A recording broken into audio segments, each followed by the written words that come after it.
Assalamualaikum warahmatullahi wabarakatuh. Hai hai hai, kembali lagi di YouTube-nya Dia. Sekarang baca buku Sirah Nabawiyah, Sejarah Hidup Nabi Muhammad SAW, part 5.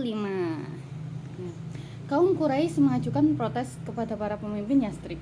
Ketika berita tersebut telah sampai ke telinga kaum Quraisy, terjadilah kegemparan di tengah mereka yang menimbulkan ketidakstabilan dan kesedihan karena mereka sebenarnya sangat mengetahui persis apa akibat yang akan ditimbulkan oleh baiat seperti itu dan akibatnya langsung terhadap diri dan harta mereka.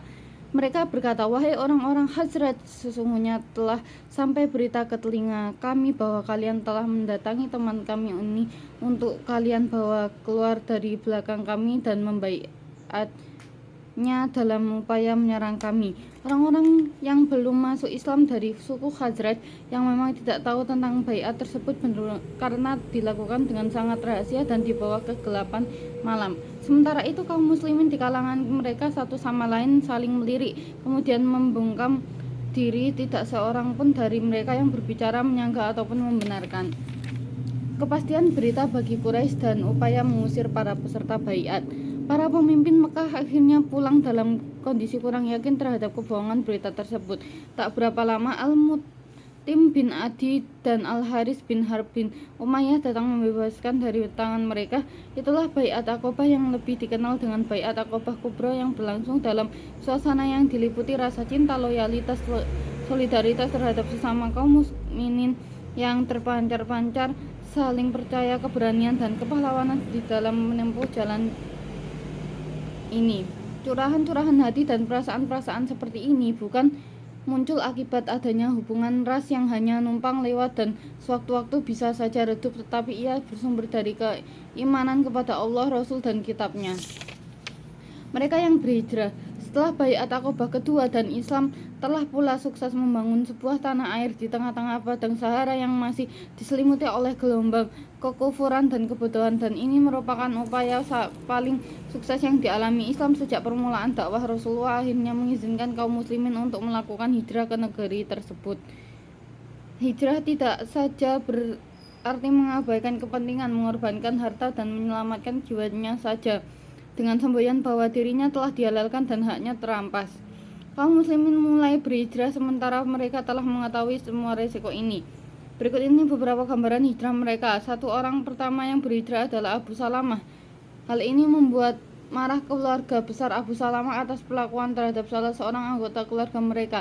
Abu Salamah berangkat sendirian menuju Madinah, sedangkan Ummu Salamah setiap pagi pergi ke sebuah tempat yang bernama Al-Abtah dan menangis di sana hingga sore hari. Mereka akhirnya berkata kepadanya, "Temuilah suamimu jika kamu mau." Lalu dia meminta agar putranya dikembalikan kepadanya. Dua Suhaib bin Sinan Ar-Rumi berhijrah setelah Rasulullah SAW. Dia berkata kepada mereka, "Bagaimana pendapat kalian jika aku serahkan semua hartaku kepada kalian, tetapi kalian harus biarkan aku pergi?" Mereka menjawab, "Baiklah." Dia berkata lagi, "Sesungguhnya aku telah menyerahkan hartaku ini kepada kalian."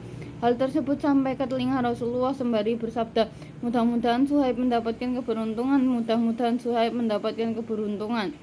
3. Umar bin Al-Khattab, Ayyashi bin Abu Rabi'ah dan Hisham bin Al-As bin Wa'il berjanji untuk bertemu di suatu tempat pada pagi hari untuk berhijrah ke Madinah.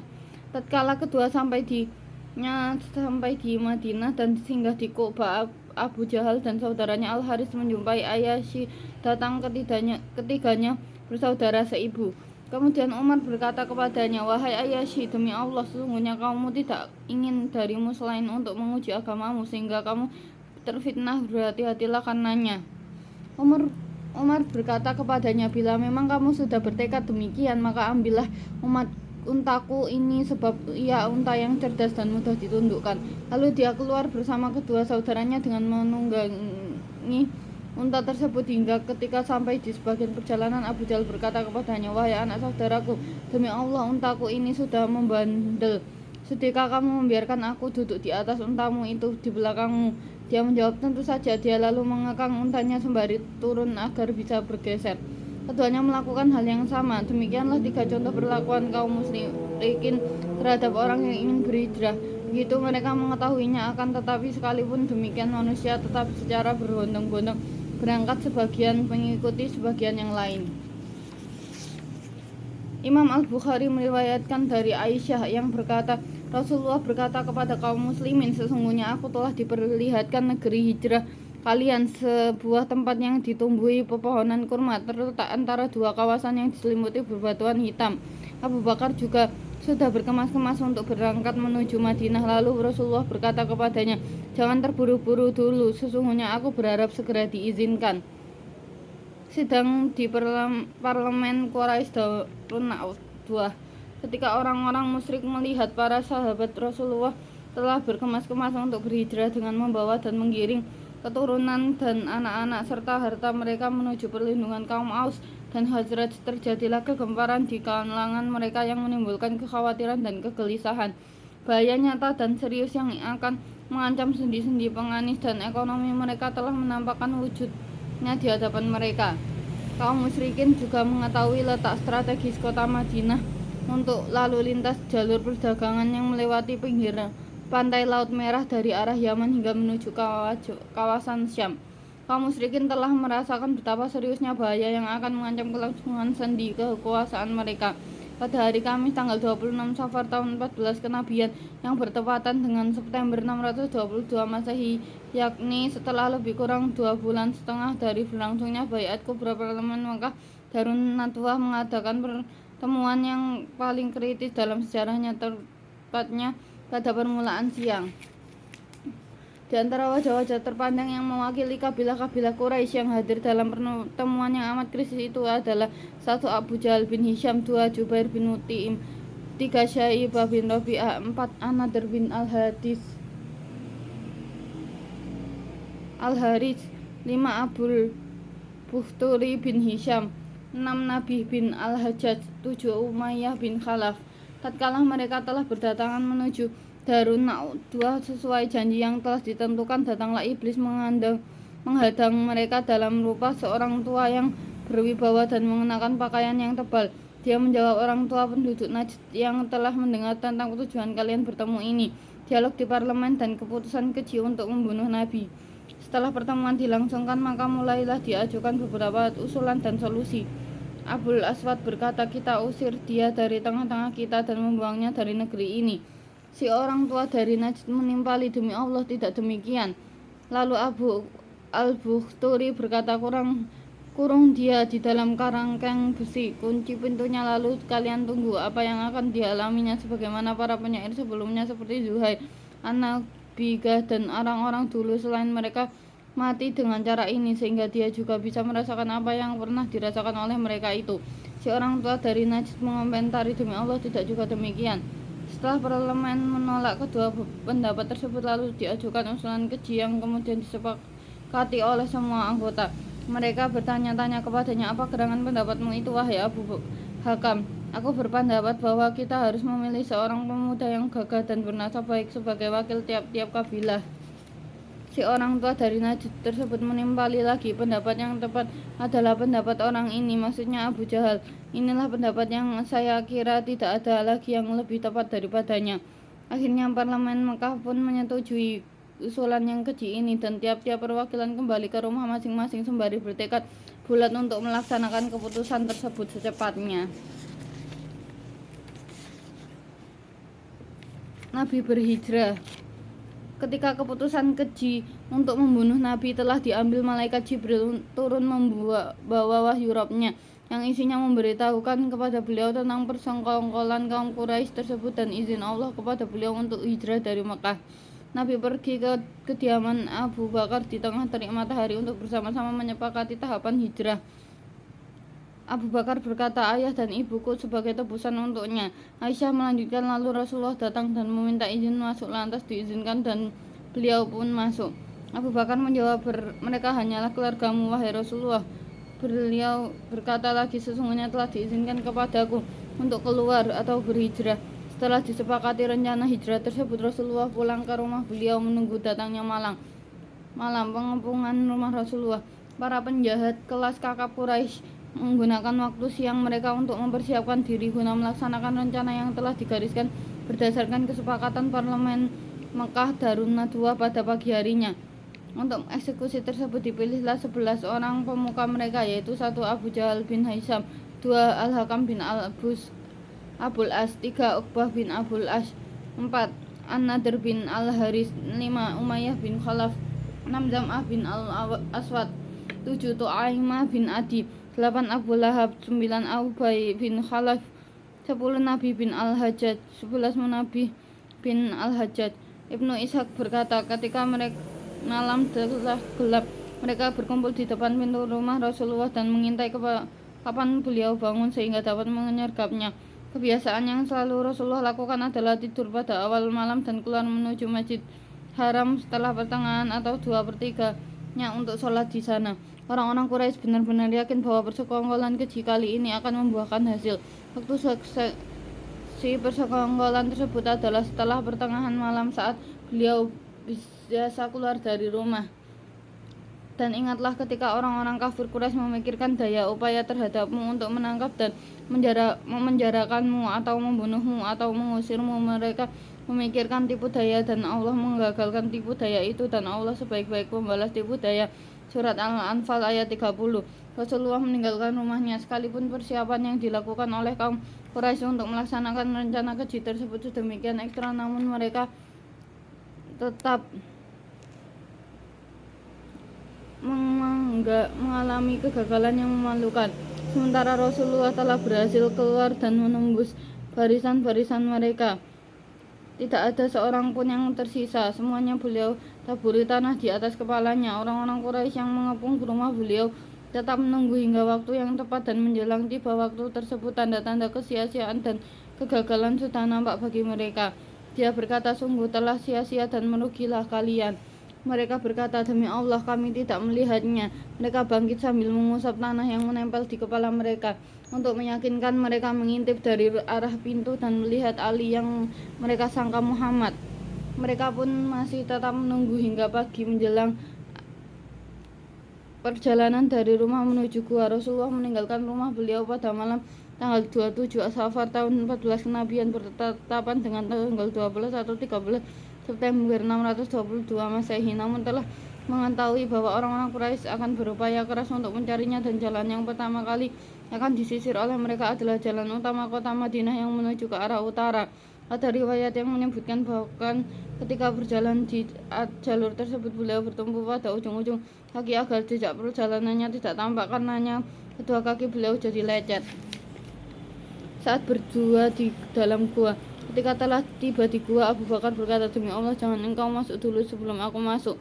Rasulullah pun masuk dan merebahkan kepalanya di pangkuannya lalu tertidur, sementara kaki Abu Bakar disengat binatang berbisa dari lubang yang ditutupinya.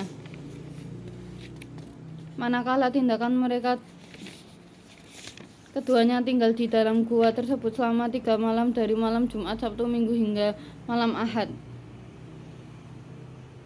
Setelah Abdullah bin Abu Bakar pulang ke Mekah, Amir bin Fuhairah menggiring kambingnya untuk mengikuti jejaknya guna menghapusnya. Sementara kaum Quraisy semakin menjadi-jadi kegilaannya manakala mengetahui secara pasti pada pagi harinya lolosnya Rasulullah dari eksekusi persekongkolan yang mereka lakukan. Manakala tindakan mereka terhadap Ali tidak membuahkan hasil, mereka mendatangi rumah Abu Bakar lalu mengetuk pintunya. Demi Allah aku tidak tahu kemana ayahku, jawabnya. Abu Jahal mengangkat tongkatnya. Dia tidak ini dikenal orang yang berperangai jorok dan tak senonoh, lantas menampar pipi Asma dengan sebuah tamparan yang menyebabkan anting-antingnya jatuh. Di dalam sidang istimewanya, orang-orang Quraisy memutuskan untuk menggunakan semua sarana untuk menangkap kedua orang tersebut. Ketika itulah para pasukan berkuda, pejalan kaki, dan pelacak jejak sama-sama berupaya keras untuk melakukan pencarian dan menyebar sampai ke lereng-lereng perbukitan, lembah, dataran rendah dan tinggi, namun hal itu tidak membuahkan hasil dan manfaat. Para pelacak tersebut telah sampai pula ke mulut gua, akan tetapi Allah Maha menguasai urusannya. Imam Al-Bukhari meriwayatkan dari Anas dari Abu Bakar, dia berkata, aku berada di sisi Nabi di gua, lalu aku mengangkat kepalaku. Kejadian tersebut merupakan mukjizat yang dianugerahkan oleh Allah kepada nabinya dalam rangka memuliakannya, padahal para pelacak tersebut hanya beberapa langkah lagi mencapai diri beliau.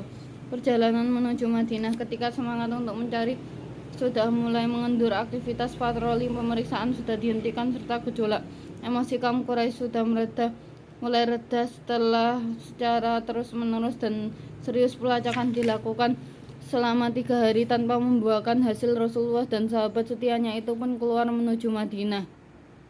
Sebelum mereka berdua telah menyewa Abdullah bin Uraiqit al-Laitsi yang merupakan petunjuk jalan yang berpengalaman di dalam menelusuri jalan. Ketika malam Senin awal Rabiul Awal 1 Hijriah atau bertepatan dengan 16 September 622 Abdullah bin Uraiqit menemui keduanya dengan membawa kedua unta itu. Asma binti Abu Bakar mendatangi keduanya dengan membawa bekal makanan namun lupa mengikatnya dengan tali. Kemudian Rasulullah dan Abu Bakar berangkat. Ketika telah keluar dari gua, jalur pertama yang ambil untuk membimbing mereka adalah arah selatan menuju Yaman, kemudian ke arah barat menuju pesisir. Ibnu Ishaq menyebutkan lokasi-lokasi yang pernah dilalui oleh Rasulullah di jalur tersebut.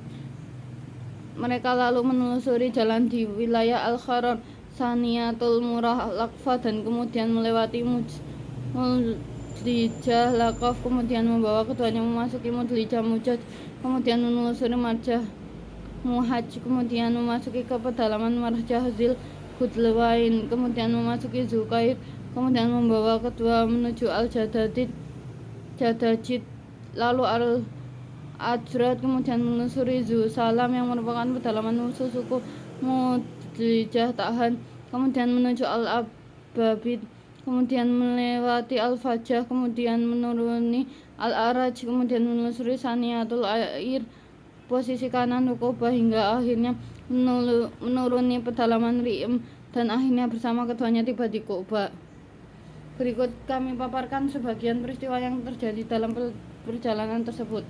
1. Imam Al-Bukhari meriwayatkan dari Abu Bakar As-Siddiq, dia berkata, kami telah melakukan perjalanan sepanjang malam dan dari keesokan harinya hingga hari mencapai suhu udara yang amat terik. Perjalanan lengang dan tidak satupun lalu lalang.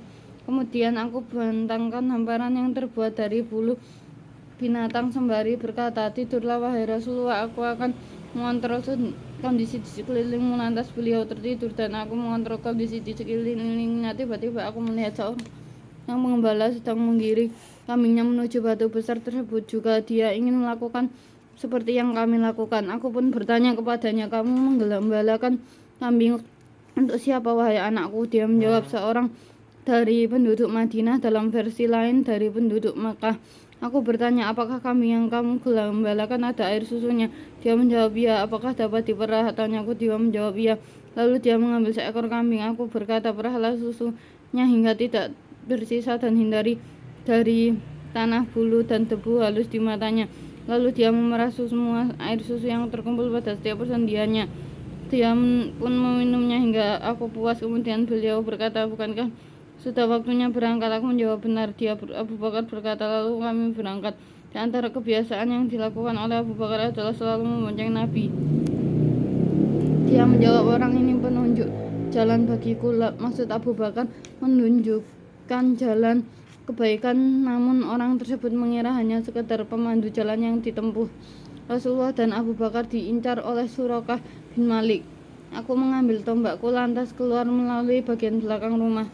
Namun undian yang keluar justru yang tidak aku sukai. Lantas aku menunggangi kudaku lagi dan aku tidak memedulikan undian yang keluar tadi. Kudaku membawaku mendekat hingga ketika aku mendengar bacaan Rasulullah, sementara beliau dalam kondisi tidak menoleh. Hanya Abu Bakar yang lebih banyak menoleh. Terperosoklah kedua kaki kudaku ke dalam perut bumi hingga sebatas lutut yang membuatku terjatuh lagi darinya. Kemudian aku menderanya, lalu ia bangkit lalu lagi, namun kedua lengannya itu hampir tidak dapat dikeluarkan. Ketika ia sudah berdiri tegak, tiba-tiba bekas kedua lengannya tadi menimbulkan buih yang mengumpul di langit seperti asap. Lantas aku mengundi dengan anak panah lagi, namun sekali lagi yang keluar adalah yang justru aku benci. Lantas aku berteriak memanggil mereka bahwa mereka aman. Lalu aku berkata kepadanya, sesungguhnya kaummu telah menjadikan tebusan terhadap dirimu. Aku juga memberitahukan mereka perihal apa yang akan diinginkan orang-orang terhadap mereka. Dalam riwayat yang lain Abu Bakar dia berkata, kami berangkat sementara orang-orang Quraisy menguber kami, namun tidak seorang pun yang berhasil menemui kami selain Surakah bin Malik bin Jusum yang menunggangi kudanya. Suraka kemudian pulang dan mendapatkan orang-orang masih mengadakan pencarian. 4. Dalam perjalanannya tersebut beliau melewati kemah Ummu Ma'bad al-Khuzaiyah. Dia menjawab, demi Allah, andai kata kami memiliki sesuatu, niscaya kami tidak akan kikir menjamu kalian, apalagi orang yang menginginkannya adalah seorang asing. Rasulullah memandang ke arah seekor domba yang ada di samping kemah sembari bertanya, bagaimana kondisi domba ini wahai Ummu Ma'bad? Dia menjawab, ia adalah domba yang tak mampu lagi mencari makan. Beliau bertanya, apakah ia masih memiliki air susu? Dia menjawab, bahkan kondisinya lebih parah lagi. Beliau berkata, apakah kamu mengizinkanku untuk memerah susunya? Ya, wahai Rasulullah, bila engkau melihat ia memang memiliki air susu, maka perahlah. Lalu Rasulullah memerah putingnya dengan tangannya, membaca bismillah dan berdoa. Tak berapa lama datanglah suaminya Abu Ma'bad menggiring kambing-kambingnya yang kurus lagi kerempeng. Sang istri menjawab, demi Allah tidak demikian. Suaminya berkata, demi Allah sesungguhnya aku berpendapat dia adalah orang yang dicari-cari oleh orang-orang Quraisy. Lalu dia menyebutkan ciri-cirinya yang memiliki sifat yang menawan hati, ucapan yang mempesona, seakan orang yang mendengarnya melihatnya langsung di hadapannya. Lalu Abu Ma'bad berkata, demi Allah inilah orang yang urusannya disebut-sebut oleh orang-orang Quraisy. Semoga Allah Rabb Arsy membalasnya sebaik-baik balasan. 2 sejawat telah singgah di kemah Ummu Ma'bad. Keduanya mampir membawa dan berangkat dengan kebajikan. Sungguh beruntunglah orang yang menjadi pendamping Muhammad. Wahai orang yang jauh, tidaklah Allah palingkan dari kalian perilaku baik dan kehormatan diri yang tiada tertandingi untuk menghinakan Bani Ka'ab, menggantikan para pemudi mereka. Posisinya mendapat perhatian oleh kaum mukminin. Tanyakan wanita kalian perihal domba dan bejananya. Sungguh jika kalian tanyakan domba, maka ia akan bersaksi. Asma berkata, kami tidak mengetahui kemana Rasulullah pergi ketika laki-laki dari bangsa jin menyongsong dari arah bawah Mekah lalu melantunkan baiat. Untayan bait ini sementara orang-orang mengikutinya dan mendengarnya, namun tidak dapat melihatnya hingga kemudian dia muncul dari arah atasnya. Dia melanjutkan, ketika kami mendengar ucapannya, tahulah kami kemana Rasulullah pergi, yaitu ke arah Madinah. 5. Di dalam perjalanan Nabi bertemu dengan Buraidah al-Hashib al-Aslami yang membawa serta bersamanya 80 keluarga. Buraidah tinggal di negeri kaumnya hingga seusai perang Uhud barulah mendatangi Rasulullah. Dari Abdullah bin Buraidah bahwasanya Nabi selalu optimis dan tidak pernah memiliki kepercayaan percaya kepada pertanda baik atau buruk berdasarkan arah terbang burung. Kemudian beliau berkata lagi, dari Bani apa? Dia menjawab, Bani Sam. Beliau berkata, kalau begitu telah keluarlah Samu, bagian dari perolehan ghanimah Uhud. 6. Rasulullah melewati Abu Aus Tamim bin Hajar. Dalam versi riwayat yang lain, Abu Tamim Aus bin Hajar di suatu tempat bernama Qohdawat yang terletak antara Juhfah dan Harsi di Araj. Kemudian Rasulullah mengembalikan Mas'ud kepada tuannya dan menyuruhnya agar meminta Aus menghiasi untanya di bagian leher dengan tali kuda, yaitu 2 lingkaran. Lalu beliau memanjangkan antara keduanya, maka jadilah ia sebagai ciri khas mereka. 7. Di dalam perjalanan juga tepatnya di sebuah pedalaman Rim, Rasulullah berjumpa dengan Az-Zubair yang ikut dalam rombongan kaum muslimin singgah di Kuba. Pada hari Senin 8 Rabiul Awal tahun 14 dari kenabian, yaitu tahun pertama dari hijrah yang bertepatan dengan 23 September 622 Rasulullah singgah di Kuba. Urwah bin Az-Zubair berkata, kaum muslimin di Madinah mengetahui keluarnya Rasulullah dari Mekah. Ibnu Qayyim berkata, dan terdengarlah suara campur aduk dan pekik takbir di perkampungan Bani Amr bin Auf. Maka sesungguhnya Allah adalah pelindungnya, dan begitu pula Jibril dan orang-orang mukmin yang baik, dan selain dari itu malaikat-malaikat adalah penolongnya pula. Urwah bin Az-Zubair berkata, mereka menemui Rasulullah, lantas beliau bersama mereka berjalan bebarengan ke arah kanan hingga singgah di perkampungan Bani Amr bin Auf. Di Kuba, Rasulullah singgah di kediaman Kusum bin Al-Hadam. Rasulullah tiba di tinggal di Kuba selama 4 hari, Senin, Selasa, Rabu, dan Kamis. Memasuki kota Madinah. Seusai sholat Jumat, Nabi memasuki kota Madinah. Bulan purnama telah menyinari kita. Dari Saniatul Wada kita wajib bersyukur selama ada yang berdoa kepada Allah. Wahai orang yang diutus kepada kami, engkau telah membawa perkara yang ditaati. Sekalipun orang-orang Ansor bukan orang-orang yang banyak harta, masing-masing individu bercita-cita rumahnya disinggahi oleh Rasulullah. Unta ini masih saja berjalan bersama Rasulullah yang menungganginya sehingga mencapai lokasi Masjid Nabawi sekarang ini. Lalu ia duduk sementara beliau belum turun darinya hingga ia bangkit lagi dan berjalan sedikit lagi. Kemudian ia menoleh lantas kembali lagi dan duduk di posisi semula. Dan dalam riwayat Anas pada Sahih Al-Bukhari disebutkan Nabi Allah berkata, mana rumah keluarga kami yang lebih dekat? Maka berkatalah Abu Ayyub, aku wahai Rasulullah, ini rumahku dan ini pintunya. Setelah beberapa hari, istri beliau Saudah dan kedua putri beliau Fatimah dan Ummu Kulsum tiba di Madinah bersama Usama bin Zaid dan Ummu Aiman. Aisyah menuturkan, ketika Rasulullah tiba di Madinah, Abu Bakar dan Bilal diserang sakit. Lalu aku mengunjungi keduanya sembari berkata, wahai ayahanda, bagaimana keadaanmu? Wahai Bilal, bagaimana keadaanmu? Bila diserang demam, Abu Bakar sambil selalu bersenandung.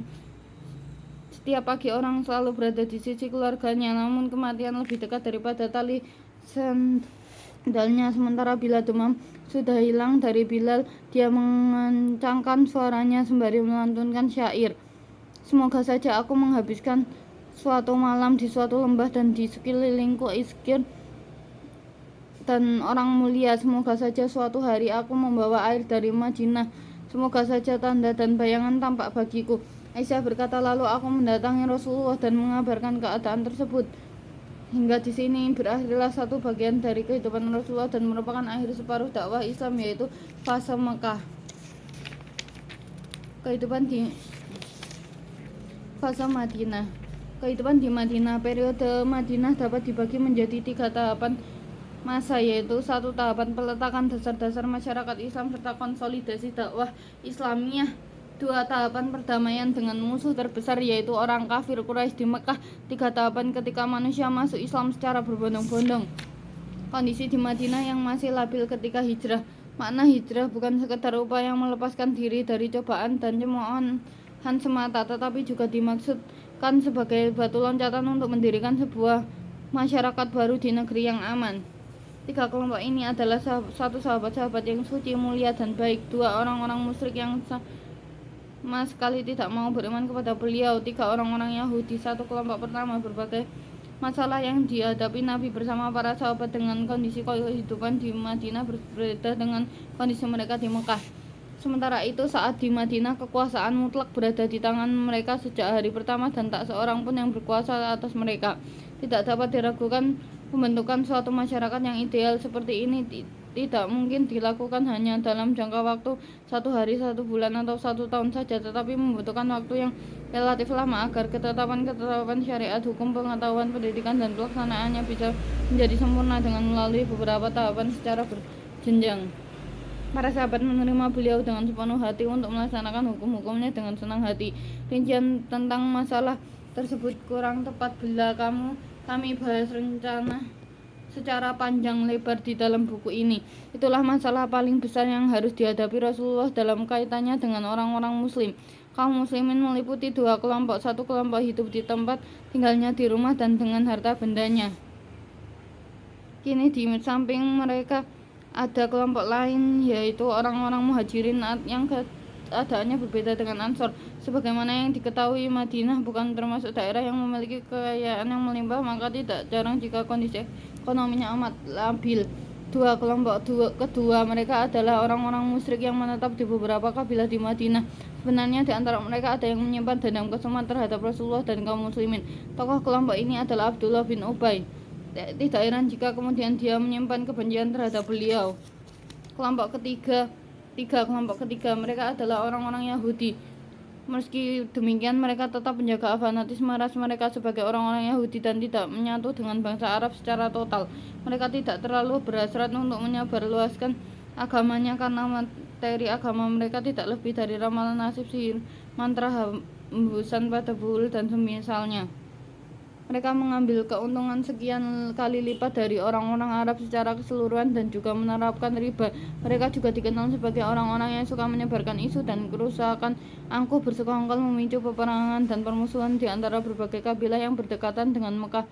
Mereka mengadu domba di antara mereka dengan cara yang licik dan terselubung tanpa disadari sedikitpun oleh kabilah-kabilah itu, sehingga kabilah yang satu dengan yang lain terus-menerus dilanda peperangan. Karena orang-orang Yahudi itu menerapkan bunga yang tinggi atas pinjaman yang diberikan, maka orang-orang Arab tidak sanggup lagi melanjutkan peperangan karena kesulitan dana. Tiga kabilah inilah yang membangkitkan perangan antara Aus dan Khazraj sejak dahulu.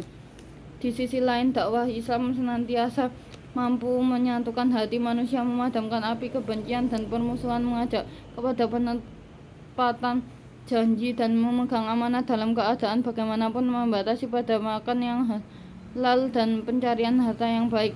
Orang-orang Yahudi sudah memprediksi segala kemungkinan tersebut sejak melihat bahwa dakwah Islam hendak memusatkan kegiatannya di Yatsrib. Hal ini bisa diketahui secara jelas seperti yang diriwayatkan Ibnu Ishaq dari Ummu Mukminin Safiyah. Mereka berdua terlihat malas, loyo dan tak bersemangat dan jalannya pelan-pelan. Ku dengar pamanku bertanya kepada ayahku, apakah benar dia orangnya? Ayahku menjawab, demi Allah memang dia. Apakah engkau yakin? Ya. Apakah apa yang engkau pikirkan tentang dirinya? Demi Allah aku akan memusuhinya sepanjang hidupku, ayahku. Jawab ayahku. Kisah ini juga dikuatkan oleh riwayat Al-Bukhari tentang keislaman Abdullah bin Salam. Maka Rasulullah mengirim utusan hingga akhirnya beberapa orang Yahudi datang kepada beliau. Beliau bertanya, bagaimana kedudukan Abdullah bin Salam di tengah kalian? Mereka menjawab, dia adalah orang yang paling banyak ilmunya di antara kami dan anak dari orang yang paling banyak ilmunya di antara kami. Dalam redaksi lain disebutkan dia adalah pemimpin kami dan anak dari pemimpin kami. Dalam redaksi lainnya lagi disebutkan dia adalah orang yang paling baik di antara kami dan anak dari orang yang paling baik di antara kami, orang yang paling mulia di antara kami dan anak dari orang yang paling mulia di antara kami. Rasulullah bertanya kepada mereka, apa pendapat kalian jika dia masuk Islam? Itu tidak mungkin terjadi, jawab mereka, 2 atau 3 kali. Lalu Abdullah bin Salam menampakkan diri sambil berkata, aku bersaksi bahwa tiada ilah yang berat disembah selain Allah dan sesungguhnya Muhammad adalah utusan Allah. Engkau dusta, kata mereka. Itulah pelajaran dan pengalaman pertama yang diterima oleh Rasulullah dalam menghadapi orang-orang Yahudi pada hari pertama beliau memasuki Madinah. Kemudian ketika kaum muslimin hijrah ke Madinah, mereka merampas tanah, rumah, dan harta benda orang-orang yang berhijrah tersebut. Sudah selesai, sampai sini saja. Terima kasih, nanti lanjut part 6. Ditunggu ya teman-teman. Wassalamualaikum warahmatullahi wabarakatuh. Bye-bye.